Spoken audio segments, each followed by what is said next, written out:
ที่จุดตรวจคุณสมบัติเลยนะครับ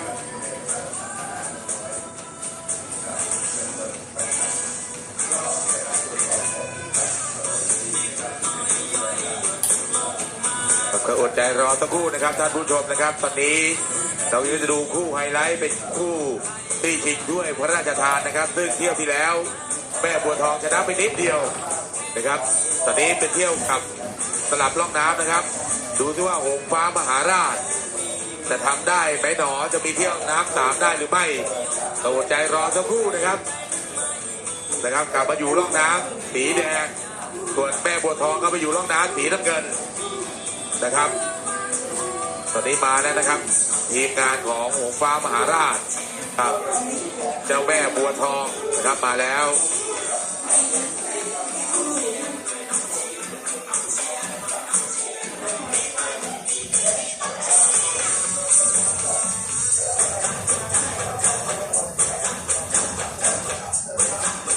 กับสีสไลด์ตรวจสอบคุณสมบัติเรียบร้อยแล้วนะครับ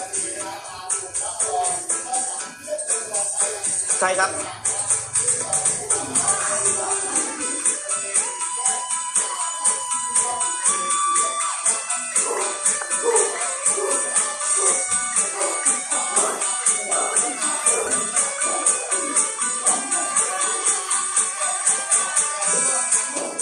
ครับ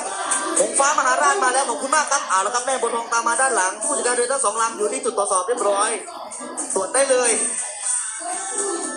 นะครับแล้วครับส่วนผู้สีที่3เรื่องขอจบนะครับดีสไลด์ก็จะพายขึ้นมาลำเดียวให้พี่น้องได้ชมกันนะครับหลังจากนั้นจะเป็นคู่ชิงนะครับน่าสนใจครับก็รอตรวจสอบคุณสมบัติของคู่ชิงก่อนนะครับมาแล้วนะครับหงส์ฟ้ามหาราชขอบคุณมากครับทีมงานหงส์ฟ้ามหาราชเดี๋ยวรอแม่บัวทองนิดนึงนะครับแม่บัวทองก็พายมาแล้วนะครับรอนิดนึงท่านผู้ใหญ่ทองวันกับท่านผู้ใหญ่วิวก็อยู่ด้านล่างแล้วผู้จัดการเรือทั้งสองลำก็อยู่แล้วไม่มีปัญหาครับจับมือกันแล้วด้วยใช่ครับผมกดใจรอสักครู่นะครับล่าสีสไลด์นี่กันคำมามันหมื่นเลยได้บอกคือแต่ตั้งอื่นเลยแน่นอนเอาตั้งนี้คำหรือบ่หมื่นบอกผู้ใหญ่นั่งงามบอกสิเป็นนั่งงามไม่ยานะครับมานั่งอยู่นี่ล่ะเปิดเจอคักดีเนี่ยเพราะว่าจะเป็นลูกบวินนะครับแล้วก็มานั่งถ่าเบื้องนี่เลยเรียนไล่ชนเมื่อยแล้วผู้เฒ่าไหมครับเปล่าได้ตัวเองท่านปวินกับมาแล้วเนาะลุงปวินกับมานั่งอยู่นี่กับมานั่งอยู่นี่ครับต้องขอบคุณนะครับผู้ใหญ่ใจดีทุกท่านเลยเนาะที่มารอทำพิธีปิดนะครับโดยเฉพาะท่านนายอำเภอธนกิจฉันทะกำลังศิลป์นะครับก็คุณพ่อประวินแท้จึงนะครับท่านก็ยังอยู่แล้วก็คุณพ่ออะไรนะคุณพ่อวิชิตคุณพ่อวิทิตนะครับขออภัยนะครับคุณพ่อวิทิตอากาศศิลานะครับประธานสภาวัฒนธรรมอำเภอราศีสลายเราก็ยังอยู่นะครับแล้วก็ท่านว่าที่นายอำเภอเมืองจันทร์นะครับโพสีสุวรรณนะครับขอบคุณมากครับก็นั่งอยู่นี่นะครับเสียเป็นฝากบอกฝากประกาศไปยังท่านผู้นำทุกท่านนะครับที่เข้ามาในบริเวณนี้นะครับให้มาที่กองอำนวยการนะครับครับก็ประชาสัมพันธ์นะครับผู้นำองค์กรส่วนท้องถิ่นนะครับทุกท่านนะครับหัวหน้าส่วนราชการทุกท่านเลยนะครับขออนุญาตมาที่กองอำนวยการเวลานี้เลยนะครับเพื่อร่วมพิธีปิดนะครับขออนุญาตนะครับผู้นำองค์กรส่วนท้องถิ่นต่างๆหรือว่าผู้นำส่วนราชการต่างๆในจังหวัดขอไปนะครับในอำเภอราศีสไลยทุกท่านเลยนะครับและกำนันผู้ใหญ่บ้านด้วยครับทั้งหมดแล้วกำนันผู้ใหญ่บ้านเมื่อกี้เห็นกำนันน้อยมาแล้วนะครับบอกว่าจะรอเป็นกำลังใจทั้งสองทีมที่ผ่านมาก็ไม่เป็นไรครับกำนันน้อยไว้ปีหน้าเนาะนะครับปีหน้าคว้าใหม่เดี๋ยวว่ากันใหม่นะครับแต่ว่าตอนนี้กำนันน้อยจะเป็นกำลังใจทั้งสองทีมหรือไม่นะครับเป็นการชิงชนะเลิศเที่ยวสลับล่องน้ำนะครับครับหงส์ฟ้ามหาราชกับแม่บัวทองใช่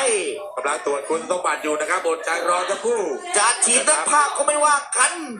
เอาละท่านนายกท่านกำนันบุญเพ็งนายกสมาคมกำนันผู้ใหญ่บ้านจังหวัดศรีสะเกษก็จะเชียร์ทั้งสองลำเหมือนกันนะครับเอาละครับสีสไลด์พายมาลำเดียวครับโชว์ให้พี่น้องนะครับนี่คืออีก1ลำครับ เจ้าภาพสนามอำเภอราศีสไลยครับในนามวัดกลางครับเอาขอสัก20ใบสิขอสัก20ใบอัดให้พี่น้องดูหน่อยขอหน่อยแล้วขอหน่อยแล้วขอหน่อยออกมาแล้วครับศรีสไลยลำเดียว ขอแล้วตะกี้เจะเคาะแล้ว เคาะแล้วเหรอ เคาะอีกหน่อยเคาะอีกหน่อยโชว์พี่น้องหน่อยเอาละครับนี่แหละครับศรีสไลยครับอันดับ3ถ้วยขอครับขอเสียงปรบมือให้กับเจ้าภาพครับศรีสไลยผ่านไปเรียบร้อย ก็ได้คอยแข่งผู้เดียวกับเปลี่ยนนอก 8,500 บาทนะครับ อันดับ 3 ของถ้วยขอ ครับสำหรับถ้วยขอนะครับเราก็ได้ผู้ชนะเรียบร้อยนะครับแชมป์ถ้วยขอก็เป็นผ่านบัวขาวนะครับรองชนะเลิศอันดับ1ครับเจ้าแม่คำแสนรองชนะเลิศอันดับที่2ครับหรืออันดับ3เรือศรีสไลยนะครับและรองชนะเลิศอันดับ3ครับหรือว่าเรืออันดับที่4ครับเป็นเจ้าแม่ปัตตานีครับและคู่จุดปัตตภีครับอาโรธ ใช่ กำลังขึ้นไป ตรวจคุณสมบัติเรียบร้อยแล้ว ไม่มีปัญหา ถูกต้องนะครับ ในเที่ยวนี้ล่องน้ำแดง จะเป็นหงส์ฟ้ามหาราช ใช่ ในหัวเรือจะมีใบพายสีฟ้าเป็นเอกลักษณ์ ครับ ร่องน้ำน้ำเงินเสื้อสีส้มแสดจี๊ดเลย ที่ตกแต่งโขนเรือด้วยผ้าสีม่วง นั่นก็คือ แม่บัวทอง2 เรือจากที่ไหนครับ จากบ้านดานถูกไหม ถูก จากบ้านด่านตำบลด่าน ตำบลดาน ใช่ วิว แต่อันนี้ สวย เจ้าแม่หงฟ้ามหาราช ครับ จากบ้านดงแดง ก็ตำบล ตำบลด่านเหมือนกัน ตำบลด่านเหมือนกันแต่บ้านดงแดง ดูที่ว่าเที่ยวที่แล้วนี้แม่บัวทองได้ไปนิดเดียว ครับ โอ้โหสุดยอด ครับบ้านด่านก็คือบ้านสุดท้ายของอำเภอราศีสไลยนะครับ ก่อนที่จะข้ามเขตข้ามเขตไปจังหวัดศรีสะเกษนะครับ101 เอ้ย101เป็นเมืองเกินร้อยนะป๋าขาว ใช่ครับก็เมืองเมืองนครสาเกษนะครับ แต่ก่อนพ่อเมืองของจังหวัด101ก่อนที่จะมาเป็นจังหวัด101ก็คือเมืองสาเกษนครลูกหลานเจ้าพ่อมเหสักนะครับอันศักดิ์สิทธิ์ ก็ต้องย้ำเตือนไปยังกองเชียร์ท่านผู้ชมนะครับ ถ้าเป็นไปได้หลบไปเชียร์ตรงขอบเลยนะครับแหมจะได้ลุ้นกันแบบครั้งสุดท้ายเที่ยวสุดท้ายหรือยังไง ก็ยังไม่ทราบเนาะ ถ้ามีเที่ยว3เนี่ยไฟไม่สำเพ็งกันเนี่ย เอาละครับ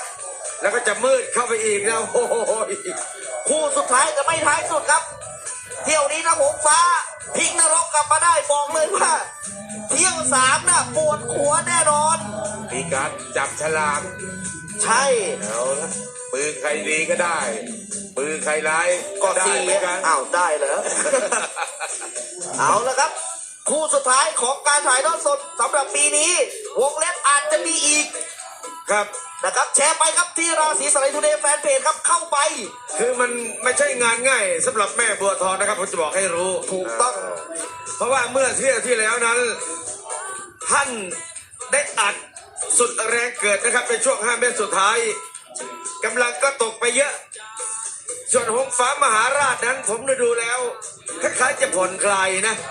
คล้ายๆจะแกล้งให้มี3 เที่ยวหรือไม่ก็ไม่รู้เอาละ แต่ที่แน่ๆผมมีข้อมูลอยู่ ครับ ว่าทั้ง2 ลำเนี่ยมาเบิกยาแก้แพ้ไป40 เม็ดเท่ากันเลย อ้าว โอ้ยนี่แหละมันหนาวตัวนี้ล่ะ ครับเพราะว่าฝีพายคู่นี้นะฮะเปลี่ยนตัวไม่ได้นี่แหละครับคืองานยุ่งแหละจริงๆนะดูแล้วแต่ถ้าในระยะ50 เมตรแรกถ้าแม่บัวทองหนีแล้วจะหนีเลย แต่ถ้าเป็นหงส์ฟ้ามหาราชได้หนีแล้ว ผมคิดว่าแม่บัวทองไม่ใช่งานง่ายนะฮะ ใช่ ผมสังเกตดู คู่นี้เนี่ยฟ้าขาว ครับผม จะมีเสียวตอนออก เสียวตอนกลางและเสียวตอนเข้า อืม นะครับสู้กันฟัดกันสุดสนามเลยแน่ ครับ โอ้นะครับอดใจรอสักครู่นะครับท่านผู้ชม ไอ้นี่คือมุมวิเคราะห์นะฮะ ผมวิเคราะห์ของนักภาคระดับประเทศ ครับขนาดบอลก่อนเตะนี่โอ้ยวิเคราะห์กัน 3-4 วันก็ยังไม่จบ ท่านบอกว่าจะมีสามเสียว อ่า แล้วถ้าเลยไปก็จะเป็นสี่เสียวไปเข้าลุกน้ำเสียวพอดี อ๋อเป็นแม่น้ำเสียวเออ ครับเรือนะครับแม่บัวทองกับหงส์ฟ้ามหาราช ท่านอย่าเพิ่งหยุดพายนะครับผมจะบอกให้พายทะลุเส้นชัยเลยครับ อย่าคิดว่าครับตัวเองชนะนะครับ เพราะว่า ในเมื่อเรือคู่ขี้สูสีดูดีกันแล้วนั้นครับท่านพายนะครับ ไม่ต้องกลัวสนามแตกครับไม่ต้องกลัวแม่น้ำว่าจะเจ็บนะฮะ ครับสำหรับผมครับ ตัดติดนั้นกล้องวิดีโอนะครับ ครับ เป็นกล้องวิดีโอตัดติดอยู่ถ้าพายสุดกล้องวิดีโอ เราก็จะตัดติดง่ายนะครับ ครับ อย่าตัดสินด้วยตัวเองนะครับ นะครับ ครับฝีพายทุกท่านอย่าตัดสินด้วยตัวเอง ท่านผู้ใหญ่ทองวันของหงฟ้าบอกว่า ว่า 1 พฤศจิกายนนี้ไปเจอกันที่กัมพลาไสยกาฬสินธุ์ เอา 7-8นี่สตึกบุรีรัมย์ โอ้โห ส่วน 15 พฤศจิกาไปเจอกันที่เขากาฬสินธุ์นะจ๊ะจะบอกให้ โอ้โห เอาละ วันที่32ไปเจอกันที่ไหนน้องบอลรู้หรือยัง 32 เดือนอะไร อ๋อไม่รู้ละรู้หรือยังไปเจอกันที่ไหน ไม่รู้ ที่เขาวงกฏ ครับเราพร้อมมาจุดปล่อยเรือทั้งสองลำ เข้า เที่ยวทุนแล้ว คู่นี้ครับคู่ชิงชนะเลิศถ้วยพระราชทาน สมเด็จพระนางเจ้าสิริกิติ์พระบรมราชินีนาถพระบรมราชชนนีพันปีหลวงเที่ยวสลับร่องน้ำเที่ยวแรกนั้นแม่บัวทอง2เก็บมาได้ นิดเดียว มาดูสิว่าหงส์ฟ้ามหาราชของพี่น้องบ้านดงแดง ผู้ใหญ่ทองวันนำทีมมาจะพลิกนรกได้หรือไม่ได้ หรือเทียบทุนแล้ว ดูสิครับว่า จะเป็นเหตุการณ์ไฟไหม้สำเพ็งหรือไม่แม่อะไรก็เกิดขึ้นได้ครับเพราะว่า ก็คนนั่งหัวบัวทองนั่นแหละ ใช้ฝีพายชุดเดียว ที่วัดท่าหลวงทำให้ไฟไหม้ตำเพงไปแล้ว รอบน้ำแดงหงส์ฟ้ามหาราชครับ ในไลฟ์กด1มาครับบัวทองครับรอบน้ำเงินกด2มาครับ เอาจะไป นี่ ห้องไหน นะค ค รั รั บบ พี่น้อง นี่จริงๆซะด้วย เอาละ ครับก็ต้องเที่ยวสุดท้าย ใจจด ท้าย ใจจ่อ สุดหรือไม่ ผู้ใหญ่วิวกับผู้ใหญ่อะไรนะน้องบอส ผู้ใหญ่ทองวัน ผู้ใหญ่ของวัดใจเต้นตูบตูบ คุณเลครับมองที่เรือเลยครับมองที่เรือครับ เออ มองที่เรือครับเรือจะออก เมื่อกี้ผู้ใหญ่ของวัดเดินขึ้นมาบอกแล้วเที่ยวนี้สุดยอด เอาละจะขาดใจหรือใจจะขาด เดี๋ยวนี้ เดี๋ยวนี้ ครับดูส่วนทรงของเรือแล้วหงส์ฟ้ามหาราชนั้นแม่ถ้าดูตามทีวีนะครับ รู้สึกว่าขนเรือจะอ่อนไปนิด นี่แกรมนี่จริงๆซะด้วย ส่วนแม่บัวทองนั้นขนเรือจะทื่อแล้วก็แข็งเรือออกเลยจ้า คู่เป็นท้ายแต่ไปท้ายสุดกับกรรมการสมัครถงลงนากับพี่น้องชาวอำเภอราศีสไลครับคู่จุดรองคู่นี้มาดูสิว่าในเที่ยวสลับรองน้ำการชิงทุนมาเล่นฐานตอนนี้มันจะระเบิดเถิดเทิงขนาดไหนเห็นเมื่อรองน้ำแดงรองน้ำแดงกันโอยหงส์ฟ้ามหาราชพี่วะพี่น้องชาวบ้านตรงไหนผู้ใหญ่ทองวันเลยเที่ยวนี้กูไม่ยอมแล้วกูไม่ยอมแน่นอนเลยกูจะมิวถูกวัดว่าจะใครวันเหลือมันตายมันก็แค่หลายปีแล้วกันปีนี้เอามาปากพี่น้องบ้านตรงไหนดูไม่ออกบอลเราก็ตั้งคนตั้งคนตั้งพี่โอ้ยงานเข้าซะแล้วกันกอดหัวกอดคอกันมาแล้วบอกได้เลยว่าดีกันไม่ออกแน่นอนมาดูสิว่าเที่ยวนี้จะเป็นยังไงในเมืองแม่บัวทองงานเข้าแล้วเด้อง านเข้างานงอกอะไรก็ไม่ทราบแม่บัวทองเอาหงส์ฟ้ามหาราชต่างคนก็ต่างพายเอาไว้หงส์ฟ้ามหาราชจะแซงได้ไม่ได้แซงได้หรือไม่ได้ แสนได้หรือไม่ได้ไม่รู้แต่ดูว่าเที่ยวนี้มันสำคัญยิ่งนักบอกว่าศักดิ์ศรีคำคอด้วยกันทั้งคู่ว่าแล้วแม่บัวทอง2ฝั่งขนุนเรือดีฝั่งคดีหงส์ฟ้ามหาราชบอกว่ากลางปีกสวยงามเหลือเกินแต่ดูไปดูมามันเริ่มสั่นถึงกันเริ่มสั่นสับแรงล้านเริ่มสั่นแรงล้านมาว่าแล้ว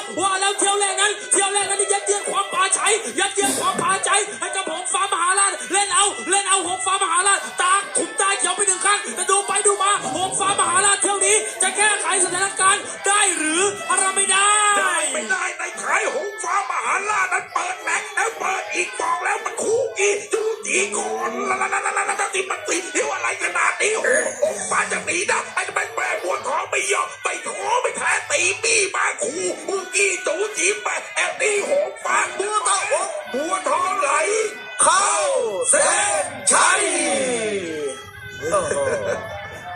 สุดยอดขอบคุณครับ นักกีฬาทั้งสองทีมขอบคุณครับ เลยขนนิดๆประกาศครับ ครับ ประกาศผลอย่างเป็นทางการคู่ที่ 48 ตามตารางการแข่งขันรอบชิงชนะเลิศเที่ยวกลับสายน้ำระหว่างร่องน้ำแดงหงฟ้ามหาราชและร่องน้ำน้ำเงินแม่บัวทอง2กรรมการผู้ทรงเกียรติไม่รอช้าตัดสินให้เรือที่อยู่ในร่องน้ำสีน้ำเงินครับแม่บัวทอง2เป็นเรือชนะ แม่บัวทอง2เป็นเรือชนะครับ และคว้าถ้วยพระราชทานไปในปีนี้ครับพี่น้อง